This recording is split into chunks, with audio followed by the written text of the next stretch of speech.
If I could describe the Get My Life tour in one word, it would be vulnerability. Showing up for yourself is so important. Welcome to the Get My Life tour. I'm your host, Lydia T. Blanco.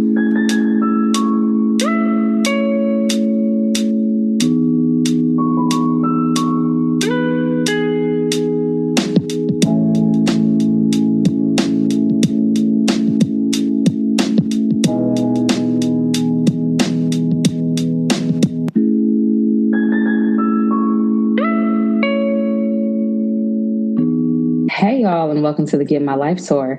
It is me, your host, Lydia T. Blanco, and as always, I am so excited that you decided to show up for yourselves and take center stage in your life. If this is your first time on tour, welcome. My goodness, I'm so glad that you decided to tune in and listen with your heart. If you've been tuning in time after time again, thank you. I appreciate you being center stage and showing up for yourself. Your commitment means everything. I am thrilled to be having today's conversation with Pauleanna Reid, who will be taking center stage with us. She is a journalist, a two-time author, and celebrity ghostwriter. A purpose-driven leader with a storied career, she is a highly sought-after speaker, guest lecturer, and media personality who reconnects youth with their passion, and she does so much more. She is a senior contributor at Forbes. She also writes for Business Insider. She is incredible, but I won't say much more about her. Help me welcome Pauleanna Reid to center stage. Thank you so much for having me. I know it's been a long time coming, and I'm really, really happy to be here. So let's do this. Let's do it. I'm so hyped. Okay, so I've read only a small portion of your bio, but in your own words, who is Pauleanna Reid? I am a millennial woman who has fought for her dreams and won. I love that, right? Yeah, I mean, I think that's the most important. I think society is so tied to titles and accolades and accomplishments. And at the core of who I am, I fought for something. I stood for something. I spoke out for something. And, I got a return on my investment. And with that return, I really appreciate that you help other women fight for themselves. You help other women show up in the form of mentorship, when you're speaking, when you're connecting with people. That enthusiasm, that confidence is what you lend to others, right? And I say lend loosely. You really inspire and encourage women to tap into that themselves. Tell me about where that comes from. It comes from the relationship I have with my own mentors. It comes from people seeing and believing in me on days when I didn't believe in myself. I dropped out of college as a result of just not being happy and not being content with the program that I chose. Well, I didn't really choose it. My parents did, actually. As a result of realizing that the people closest to me were putting a lid on my dreams. And so I wanted to break free from that. And so I dropped out of college, and my next immediate step after deciding the vision for my life and designing that vision was to be on the lookout for mentors. And mentors are wonderful individuals who can mentally and physically change the game. And I love for helping others and stepping in and advocating for youth is because of the relationship that I have with the people in my life who really advocated for me, who really stepped in for me, who helped me find my voice. I love that. And you're helping others find theirs. You write incredibly well as a journalist, but the way that you've been able to tell your story, right, as a two-time author, as a speaker, really draws people in. I think it's your level of transparency and vulnerability and, the culmination of your experiences. What inspired you after, a series of events that you went through to tell your story? So at the core of who I am, and the most important thing that I think that I want people to take away from my brand is that where you're at is not where you have to stay, and that there's life after disappointment. And the only way that I can articulate that clearly is by being an example of it myself. Right. So I can't tell people to tell their story, to be transparent, to be authentic. to find their voice if I'm not in the process of doing that myself. And of course, it's a lifelong process, right? Even the most successful people in the world, you know, they still feel fear. They still have doubt at some point, right? Sometimes, you know, they question themselves. So it's definitely a journey, but I have to be exhibiting those, you know, and demonstrating those qualities before I can tell anyone else to do it. So for me, it's always been a matter of, you know, I wanted to be an example, not only to my siblings, but to the people around me. I also have a mentorship program, and I'm very passionate about my own mentees. I know that they're looking at me as an example. So like, you know, I mean, when you step into a role model position, there's a responsibility that comes with that. And so I take that very seriously. As you should, and it is truly appreciated by those of us who are connected to you and those who are following and those who will begin to follow, right? In this, you know, in this arena, right? Being in the media and then all of the other avenues that you are, you know, that intersect for you. There are so many people who talk the talk, but they're not true to what it is that they're speaking, right? It's not a lifestyle for them. You've made this your lifestyle and you're helping others create that for themselves as well, which, you know, my hat is always off to you for.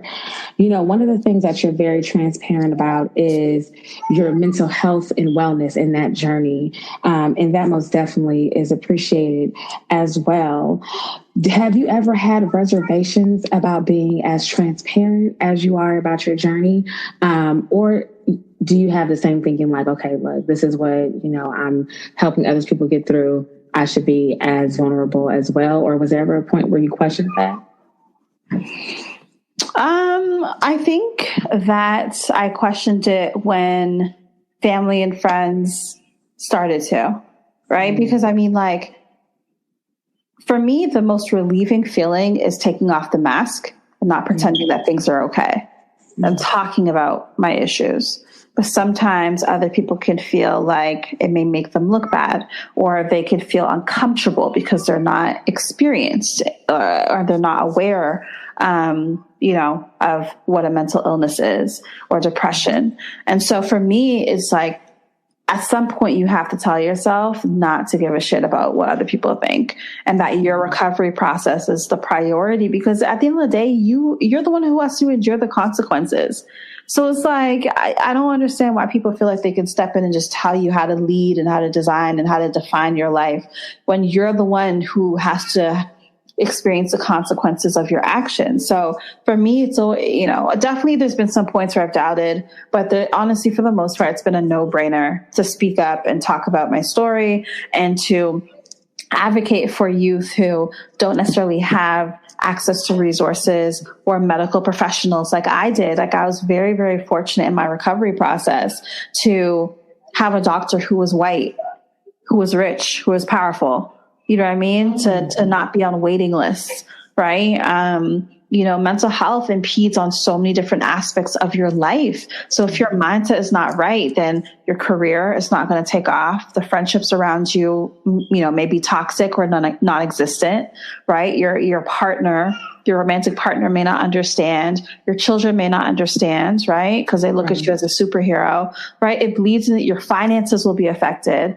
So for me, I mean, like, that's the priority. That is the priority. I think when we talk to our peers and our colleagues and our coworkers, I think the biggest part of actively listening to someone is in the things that they don't say, right? Reading between the lines. Not just believing someone and taking their word for it when they say I'm fine. You know, asking key questions. We're in the middle of a global pandemic. Asking key questions like, did you eat today? Right. How's your heart? How's your spirit? What do you need? How can I make your day better? Right? You know, do you have the capacity to take this project on? Asking very important questions so you can get to the root of how people are feeling. You know, I love that you shared what I would consider to be a prompt for people so early in this conversation, because a lot of us are not equipped with the language to even be able to ask, right? So we take what someone says at face value, like, oh, okay, they said they're fine. And then something happens. You know, one of the things you said to me before in conversation is depression is not a death sentence. What keeps you going as you do it all? To me, you know, I like to say you do it all. You're a celebrity ghostwriter. You're a journalist. You speak everywhere. You're leading master classes. You're mentoring. You are a Black woman living your best life, and yet you still have to figure things out, right? We don't know it all.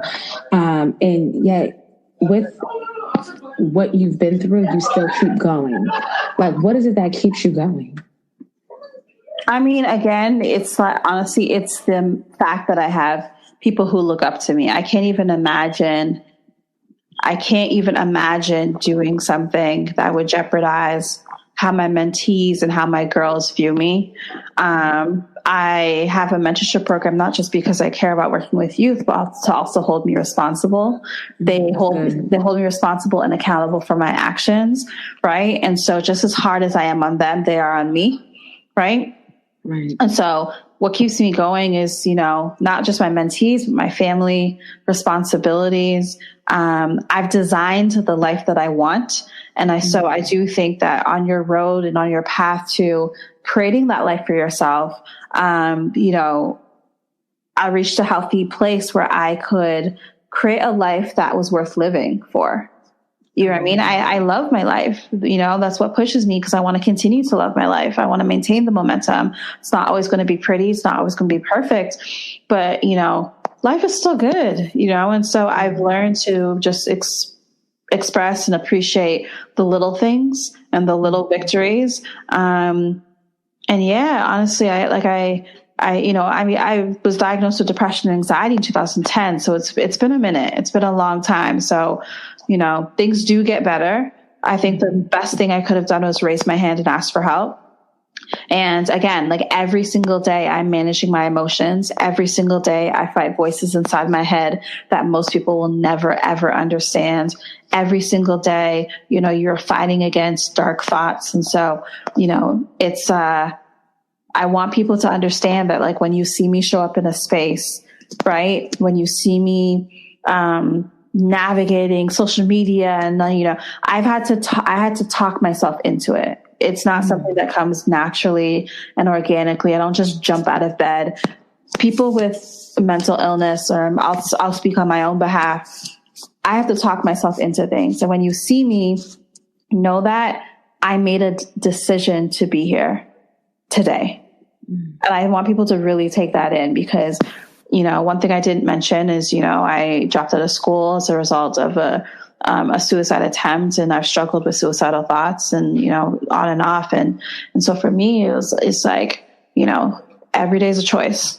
Every single day is a choice. Is when you struggle with something so dark and deep as suicidal thoughts, like, you know, you have conversations with yourself the average person doesn't have. And so you have to continue to make choices to show up, right? Mm-hmm. To show up for yourself and for others. So I want people to really understand that, like, when I say check on your strong friends, it's some serious shit. You know what I mean? Because in a moment of an instant, it's like, you know, things can turn. So, yeah, it's really important.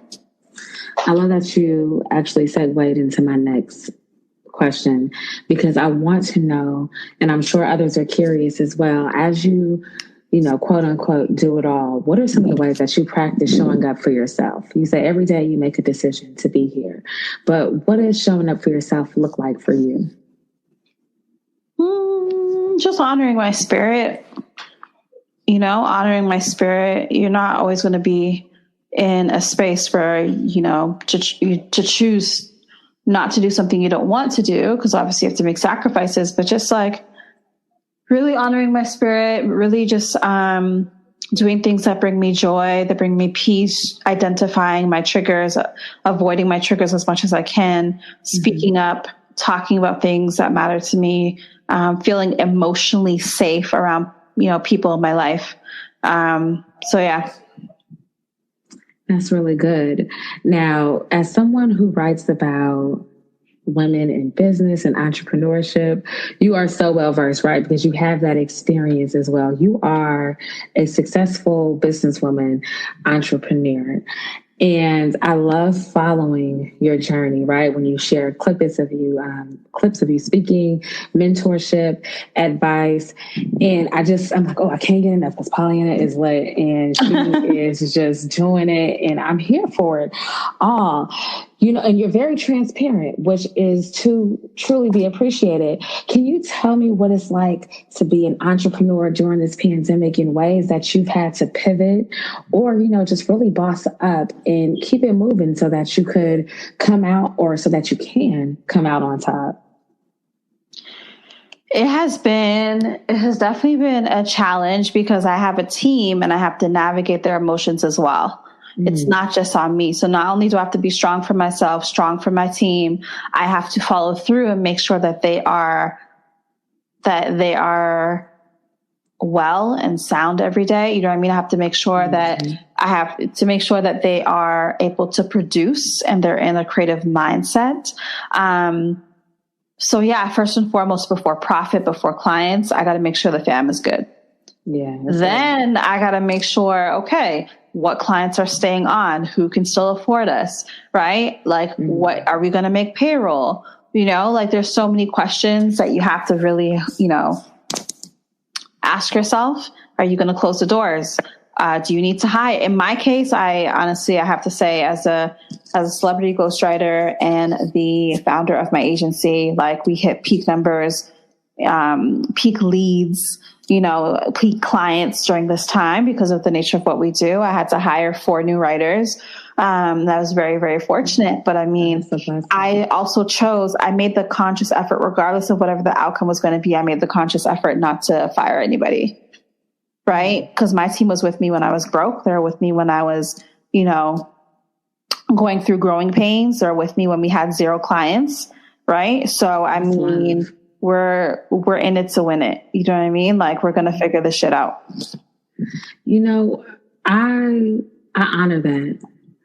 I understand that business leaders have to make the best decisions possible for the business, but I appreciate that you make the best decisions for the business and the people, right? And people first, because we need one another. And I can only imagine, how much more successful you are going to be and blessed, quite frankly, based on the decision you made to take care of other people during this time. Because you could have been like, you know what? The most important thing is the bottom line, but that's not you. And that says a lot about you. And I really hope that those who are tuned in hear that, because sometimes it just has to be bigger than you, even in business. I think we've all had an experience where we've been on the shorter end of the stick. We're like, oh my gosh, if it was me, I would have done X, Y, and Z. Tell me more. And you hinted to, or you alluded to it a little bit, right? They were there from the get, right? And they've seen the growing pains. They've probably experienced them as well. But what are some of the things that you've learned, whether it be in the first year, the third year, whatever year, in business, that really contribute to your success and where you are today as a leader? Well, actually, recently I didn't go there physically, but I signed up for a women's leadership program at Yale School of Management. Yeah. And it's because I wanted to unlearn and relearn some things around self-awareness, emotional intelligence, how to take and understand feedback and criticism, how to lead my team, how to demonstrate compassionate leadership during this time. Many of us are in leadership roles and don't even know what leadership is, right? And so, and also too, during this time, many of us, we have never been trained or exposed to this magnitude of challenges, right? So like, I immediately took it upon myself to take some leadership training so that I could strengthen my battery pack, if you will, so that I could make sure that I am in the best position possible to lead it. I felt like I owed it to them. I owed it to them to make sure that my skills were refined, to make sure that I had my armor on, to make sure that my head was clear, to make sure that I did a self-assessment. And I oftentimes think that, you know, some of the OGs who are leaders or CMOs or CEOs, whatever, you know what I mean? Like, you get into this leadership role, you have your team, you're in that position for 20, 30 years, 10 years, whatever. And you don't do no self-assessment. You just think you know it all because of experience. And like, honestly, going back to school was a big fear of mine, considering the fact that I dropped out years ago. But, you know, I killed it with straight 90s, even a two 100s, two perfect stores. And so for me, like, just going back and being a student again, and like, just like, getting access to a network of other leaders, being able to ask questions of people who are unfamiliar with my brand and won't just feed me bullshit. It was really refreshing, really, really refreshing. And I felt really naked. You know, I remember someone saying to me once, you have to be a Swiss Army knife, right? You need each of the components that are placed within the Swiss Army knife if you want to win. And I was like, wow, that sounds a little violent. But then when I got my hands on the Swiss Army knife, I'm like, oh my gosh, the functionality. You have to be sharp and you have to be able to be multifaceted. And it's important to always be learning. There are so many leaders who are not emotionally intelligent. Like, SEL is not a thing of it. Yeah. You know, like you said, that 20 years, 30, however long, when you stop learning, that is one of the most arrogant things that you can do. And it also impacts every area of your life. I really commend you for going back, right? And you are still young and vibrant. You're sharp. You're on top of your game, right? You call other people to be on their toes as well. So I appreciate you taking that risk. I'm just going to go ahead and thank you. Thank you for taking that risk, for going back and being so hungry so that you can truly give back in the way that you are. I know it's going to pay over 10 times. And it's just great that you have that line of thinking, because so many people are complacent in business. And I'm just like, wow, this is what you're doing right now. And then this is what we've been doing. And I'm like, oh, I see. This is why it's not moving forward. So my hat is off to you. Thank you so much. I really appreciate that. You're welcome. Now, you shared quite a bit, but I have to ask you, what has been a get my life moment for you? That's a really great question. What has been a get my life moment for me? Oh, man. I want to say going back to school, but I already said that. So I will say that a get my life moment for me is really switching gears and focusing on building a family of my own. Oftentimes in media interviews, I'm asked, what's next for you? You know what I mean? What are you celebrating? You know? And I think people automatically expect me to say something business related when my heart is really in, getting a man. My heart is in building a family. My heart is in building a partnership. My heart is in building legacy. So my get my life moment has not happened yet. Let's say that. I love that you're getting it though, right? It's a process. Yeah. Mm-hmm. You know, I have conversations with the women often, and they're like, you know, one day I looked up and I was X years old, and it just didn't happen. That wasn't my focus. And I remember a mentor telling me, you know, it's okay to be in love. You know, it's okay to date. You don't have to be so focused. I'm telling you. Mm-hmm. And at this age, I'm like, wow, she was so right. I should have had my eyes open when I was in Greensboro, North Carolina. Okay. But it takes time. Yeah. I am so glad that you said that. Let me just say that first. I'm glad that you said that. I think other ambitious women need to hear that. I think we've gotten away from the idea of building legacy that way as an option because women have been pressed for so long, right, with those traditional societal norms. Like, oh, graduate, do this, get pregnant, get married, however, whatever the order is, right? But I appreciate you saying that now, because we have a tendency of denying our heart's desires for the yes. Right? We're like, oh, I don't need that. Why do I need that? I'm strong. I'm independent. I don't need X. No, it doesn't matter. My career comes first. And that's not what we need. That is not. And we see our friends having babies or getting married, happy in a relationship, or they may be in and out. We still like, damn, I wish I had those problems. Right? Because we just want somebody. Yeah. But I'm so glad you said that. I hope that whoever is tuned in can be honest about what it is that they want and be bold enough to pursue that. If what you want is family, there is nothing wrong with that. You know, I personally don't want to start a family at 83. Shout outs to Sarah in the Bible, however old she was. But I don't want that. You know what I'm saying? So I say all of that to say, I am so glad that you said that. Thank you. Yeah, no, I think it's important. And you got to speak it into existence too, right? Right. Okay. I'm waiting for my magical Negro to fall out the sky. So if you're tuned in, what up? But this has been great. Now, there are so many lessons I can only imagine that you've learned, be it personally or professionally. What are some of the life lessons that you hold close to your heart that you don't mind sharing with us as we, get through on our journeys? Just be patient with yourself. Everything in life is a process. How you're feeling right now is likely temporary. Keep good people around you. Stay focused. Get some sleep. Drink your water. Mind your business. As I was reaching for my cup of water, okay, well, tell it like it is, man. That's really good. Drink your water and mind your business. And the rest part, what have you learned about rest as you... I take a nap every day at 2.